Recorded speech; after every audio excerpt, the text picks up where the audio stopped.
What's going on, guys? Welcome back to We Want Picks. My name is Jacob, aka the Freckled Salamander, here to bring you my quick pick video for UFC San Antonio. But before we get into Texas, let's reflect back into London because we absolutely killed it. As a channel, We Want Picks, I obviously was very high on Leon Edwards, and he came through in a dominant fashion. Just like I said he'd win both fights. That's exactly what he did. Go to WeWantPicks.com and become a premium member today. It is only $10 a month. That's right, you heard me. $10 a month, and you get my picks, Angelo's picks, DraftKings analysis, line movement. You get all sorts of stuff, and we are adding to that every single week. It is the best value in the industry. WeWantPicks.com.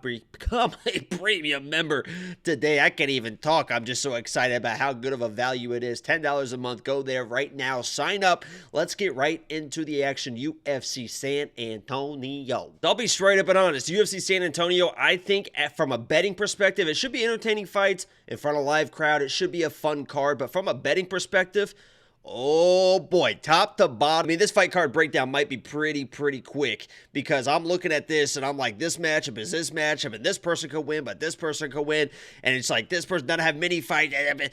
It is, I would say, from the bottom of my heart, I would say stay away from this card almost completely. We're going to try and find our spots, but don't force anything. If you guys are still chasing money, I'm not. Obviously, I'm not chasing money.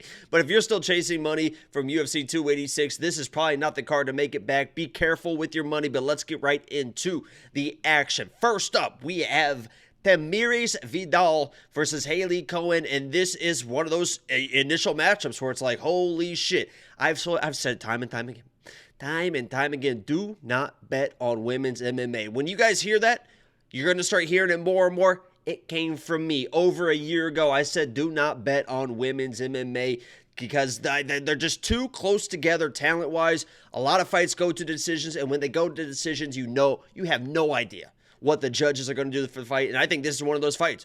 I don't know what's going to happen in this fight. Hailey Cowan is a former gymnast, athlete, transition to MMA. I don't think she's very good. Vidal is an actual MMA fighter who's going to come in strong, nasty, and for whatever reason, these odds flip from -170 to now you can get Vidal at +130, and I've never been so tempted in my life to bet a women's MMA fight. I will do it. Do as I say, not as I do. I do have Vidal in this fight. I just think that she's more of a complete mixed martial artist. I think she's nastier. I think she's tougher. I think she's stronger. And I think she gets in there and bullies Hailey. Listen, Hailey's looks the part. You're going to see her there. She looks like an athlete. She acts like an athlete. But as far as a mixed martial artist, I think there is areas where she is lacking. I am Vidal in this matchup. Don't bet women's MMA. Let's move on. Vinicius versus Victor. And this is another one. And this is a toss-up for a reason. These odds are absolutely correct because Victor probably needs some takedowns in this matchup if he wants to win because Vinicius is no joke. And he is trained by my father-in-law. I won't say father-in-law, but he is trained by Amanda Hebos's father, and he is a wild dude, man. He is a wild dude. Hands low, confident, does the wild strikes, does leg sweeps, does like a little back kick action. It is going to be a fun fight because Victor will get in the firefights as well. He will get in those firefights as well. He's tough. Both these guys are tough, but Victor is going to need some takedowns, especially earlier. Vinicius is going to get in his face. He's going to hit him. We saw Victor get dropped in his last fight. He's going to be all over him. Victor needs the takedowns. If he can't get the takedowns, the confidence of Vinicius does go away. When he's flat on his back, he's not clueless, but you can see the confidence going away, and he will get worn down. So this is going to come down to, can Victor get the early takedowns? If he can win. I don't see it. I think he gets in a little bit of a firefight early, and Vinicius finds those big strikes. So I'm going Vinicius in this matchup. It's a toss-up for a reason. Manuel Torres versus Trey Ogden, and this is another one. We have Manuel Torres. First-round finish. I think he's at 12 for something crazy, the amount of first-round finishes. And they're not all knockouts, which is good to see. There's submissions in there, but his boxing is very good. And the way he throws strikes is very important in this matchup because Trey Ogden wants the fight to the ground. That's where he wants to be. That's where he's going to be most comfortable in this matchup. But he will strike. And when he strikes, he's a little bit just head on the center line with a high guard. And Manuel, when he throws strikes, the way he throws his hooks, I mean, it is past the people's guard. So when people have their high guard up, he will sneak it past your guard and hit you in the ears, and that is how he knocks people out. And if Trey tries to wrestle, Manuel does have good submissions as well, but that is what Trey needs to do. He needs to get this fight to the ground, get out of the first round, and Manuel, we have no idea how he's going to react in the second or even in the third round. The guy just never goes to the second round, never goes to the third round, so there is a question mark. Manuel's the favorite. He is going to be my pick. He should have the power against a hittable Trey.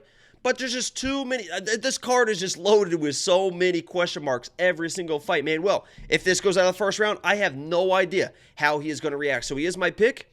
Not putting a money line on him. Let's move on to the next. CJ versus Daniel Da Silva. And Daniel Da Silva is a fun dude, right? I mean, he is a fun, explosive dude. He is going to be very, very live in the first minute, 2 minutes of this fight with the wild striking, the wild submissions off his back. He's going to do some wild stuff if CJ just decides to take him down. And CJ is the favorite for a reason. Durable, tough. But he's not a great fighter either. You see what's going on this card? This is another fight. CJ's a big favorite. He should win. He's tough. But he's not like an overly dominant striker. He's not an overly dominant wrestler. He does get hit. He can get wrestled. And Da Silva, 0-3 in the UFC, a wild dude. I mean, this guy is the wildest dude you have ever seen the first minute or two. So CJ, yes, should be able to survive. Should be able to take this fight over. Probably find a finish late first round into the second round because Da Silva will fade like crazy every second that passes. But CJ's not an overly dominant anything. So it's like this another fight where it's like, yes, CJ should win. But if you're looking for monies, if you're looking for bets, if you're looking for parlays, it's like, yeah, I could see Da Silva coming in and catching this guy. He's caught people before.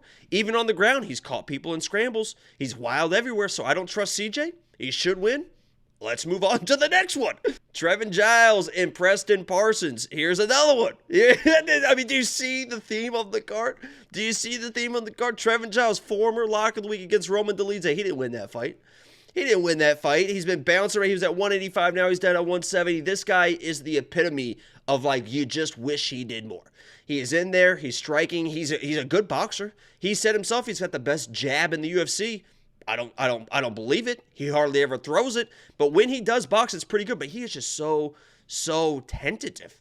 So tentative. And he does have holes in the grappling game. He will shoot offensive takedowns, but off his back. Especially if he thinks he's winning the fight, he will just kind of lay on his back, not do anything. He will shoot offensive takedowns if he gets tired, if he gets hurt. And this dude, Preston Parsons, I know I can trust to push the pressure, push the pace, get the takedowns, get this fight to the ground, and he is nasty once he gets this fight to the ground. He went up against Evan Elder, lock of the week, short notice. Evan Elder's a 155er that came up, and though Evan Elder was much tougher than Trevin Giles is going to be in this fight, and he handled it fine, worked through there, pretty much dominated that fight. And I think he can do the same thing to Trevin Giles. Trevin Giles is going to sit back. Preston will get in his face. The one thing that Trevin does not like is pace. He doesn't like pressure, and he doesn't like being on his back. And I think Preston Parsons can do all three of those things. He does have to worry about the jab and the boxing. If Trevin starts getting that jab off and starts hurting Preston, Preston can get worn down. But Trevin, I think, is going to be on the back foot. Preston's going to be in his face, getting the takedowns, and kind of dominating this fight. So I'm going Preston Parsons in this matchup. Steven Peterson versus Lucas Alexander. Here's another favorite. I mean, here's a 19-10 fighter being almost a 2-1 favorite. Yeah, he should win. I mean, Steven Peterson is one of those old school brawling type guy, tough as hell, will stay in your face, throw volume, mix in a takedown or two. And Lucas is a guy that, you know, is a kind of green in there, right? I mean, he is kind of green. He's got the striking, but it's not overly dominant. Steven should stay in his face, win with pressure, win with volume. But when you have these big favorites, and you have these people that aren't overly dominant everywhere, you don't watch them be like, oh, he does so-and-so very well. He does blank very well. Steven Peterson does everything okay, but he doesn't have crazy power, doesn't have crazy speed, doesn't have overly dominant wrestling. So it's like, he's a favorite, he's durable, but against these guys, who the hell knows what's going to happen? So I'm not betting that. There's another one. Steven Peterson's my pick. He should win. Staying away from this one. This is going to be quick breakdowns, guys. I don't know what to do at this point. Every single matchup, I'm like, yeah, the favorite should win, but the dog's not aggressive enough. The dogs aren't barking, but the favorites aren't. Let's move on to the next one. Daniel Pineda versus Tucker Lutz. Here we go again. Tucker Lutz, minus 300. Is he a good grappler? Yeah. Is he a good wrestler? Yeah. Is he overly dominant? He should be in this matchup against Daniel Pineda, who's been there, done that, but has always struggled against top competition. Tucker Lutz should be that top competition, but then you look at that Pat Sabatini fight, and I know Pat Sabatini is my guy. overly dominant grappler, overly dominant wrestler. And I don't see Daniel Pineda doing that. But Daniel Pineda could be tough enough to wear down Tucker Lutz, get in his face, throw heavy, and basically just be durable enough to make this fight interesting. So yeah, Tucker Lutz is a minus 300. He should come in. He should dominate the older veteran of Daniel Pineda, who has struggled against top competition. But this is another one. Tucker Lutz, I haven't seen enough from him to trust him, especially not at minus 300 if you put in a parlay. I mean, he should be a parlay piece, but I'm telling you guys, this card from top to bottom is just so many, and I hate being that guy. But I'm not gonna sit here and lie to you guys. I'm not gonna sit here and lie to you guys and be like, oh, you gotta play this. If I have question marks, I'm gonna tell you I have question marks, and they are top to bottom. Tucker Lutz is the play for this one. He should be able to find the finish, I would think, as well, but let's move on to the next one. Chidi versus Duraev, and this actually is the one where I'm like, okay, Chidi should win this fight, right? I mean, Chidi should win this fight. I know the Gregory fight was interesting, but he should have won that Gregory fight. The fight should have been stopped after the first round because of that cut. And Chidi showed a few things. He showed he has good takedown defense. I know eventually he got taken down. He showed he has good takedown defense. And he showed that even if he can't get that first round early finish, he will fight through adversity. He was hurt. He fought through it. He got that first round, even though Gregory was hurting him. So I think that fight proved a lot more about Chidi than any other fight. He's got all the first round finishes, the boom, boom, boom. But in the face of adversity, he didn't quit. He still was pressing. And I know he ended up getting finished in that fight. But I thought that it showed a lot more about Chidi in that fight. And against a guy like Duraev, who can get hit, he is tough, and doesn't have, I mean, he does have the wrestling, but his takedowns aren't like super crazy. They're not super explosive. They're not super technical. And he will engage in the striking. He's a wrestler that doesn't go all in on the wrestling. I think he might in this matchup because he knows who he's up against in Chidi. And that Joaquin Buckley fight was a little bit more of a mental fight for him because they used to be training partners, blah, blah, blah. So I think he will go more all in on the wrestling, and he probably should. Otherwise, Chidi's going to put this dude's lights out because he will stand, he will strike, and as the fight goes on, he will fade too. So if Chidi starts fading, Duraev will fade with him, and Duraev keeps the hands low once he starts fading. So I like Chidi in this matchup. It's one of my more confident plays, but even in this, it's like if Duraev comes in with a full wrestling game plan, there you go. Chidi's out the window. So Chidi's the play. We'll see if we put some money on it. Go to we1picks.com. Sign up premium membership. Alex Perez and Manel Cop. I'm a Manel Cop hater. I don't know why. I just cannot stand the guy. He thinks he's way better than he is. It feels like every single fight that he wins, he's losing until he wins. And then he thinks he's incredible. He's low volume. If he goes up 2-0, he'll just coast in it. He's a hard guy to trust. And I have picked, listen to me very carefully. I think I have picked Manel Cop's fights incorrectly every single fight. I think the last 5 or 6 fights, if I pick him to win, he loses. If I pick him to lose, he wins. I am picking against him once again. I am a Manel Cop hater. I think Alex Perez can come in with the wrestling, get him down, chain wrestle, wear him down, and Cop late, if he gets down a round, 2 rounds, doesn't have the aggression to be able to pull it off. Now, Cop does have the great equalizer. He does have power at 125. But we'll see if Alex Perez comes in and finally is able to implement the full wrestling game plan that I think he should use in this matchup. If he tries to strike with him, he could land volume. Cop's probably going to have the power shot eventually. It could look like one of those typical Cop fights where it's volume by Perez, and then Cop finds a knockout shot. But I'm going Perez in this matchup. I've picked every single Cop fight wrong, so Cop is probably going to be the lock of the week for this week. Let's move on. Andrea Lee versus Macy Barber. I'm a Macy Barber hater. Admittedly, I'm never going to be not transparent to you guys. I think that she's overrated. I think she's super overrated. I think she's wrestling people that don't really know how to wrestle. She's not a finisher. Don't bet women's MMA. Andrea Lee is tough as shit. She is strong, a good striker, throws the elbows. Decent takedown defense. She'll be okay early. Late, she can't get taken down. She can't get controlled. You saw that against Vivi. But she is a powerful girl. And Macy Barber will get hit. And I think Macy Barber is absolutely overrated. So it's not a parlay piece for me. She is a non-bet for me. She should be able to win this fight. There's a lot of people that I'm saying she should be able to win this fight with the wrestling, with the takedowns. But if she can't get the takedowns, if she can't get the wrestling going, she is in big trouble. So I am picking Macy Barber in this matchup, but holy shit, there is no way I'm ever putting minus 250 money or whatever it is on Macy Barber. Keep your money in your pocket this week, guys. I cannot stress that enough. Let's move on to the next one. Nate Landwehr versus Austin Lingo. I don't want to say here we go again, guys, but holy shit. I'm a big Nate guy. You guys know I love Nate Landwehr. He was my lock of the week, one of the greatest lock of the week performances of all time versus David Onama. If you guys have never watched that fight, turn off this video right now and go watch Nate Landwehr versus David Onama. It is absolutely insane. The reason and the way that Nate can break people down is just wearing them down, just breaking the pressure, pace, wearing them down. The guy gets almost knocked out every single fight, comes back and just wears people down.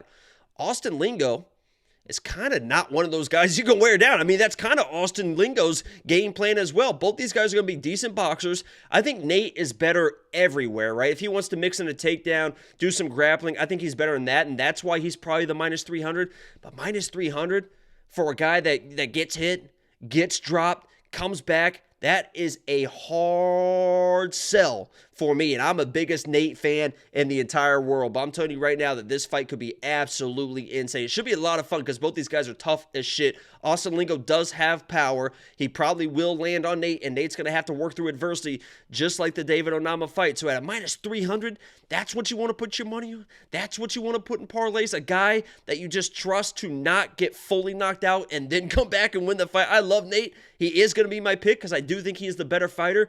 But if I'm putting the odds on this, I'm thinking Nate's minus 150. Something like that. Austin Lingo is a tough dude. I know it's short notice. That plays a part as well. Nate should be able to wear him down, but it's a no money bet situation once again. Woo! Holly Holm versus Yana Santos now. You guys, I mean, I'm going to say it again. Don't bet women's MMA. I can't say it enough. A minus 250 favorite, whatever she is now, for a 41-year-old decision fighter now. Holly Holmes doesn't have the same finishing ability she used to have. It's a decision fighter now. She should dominate.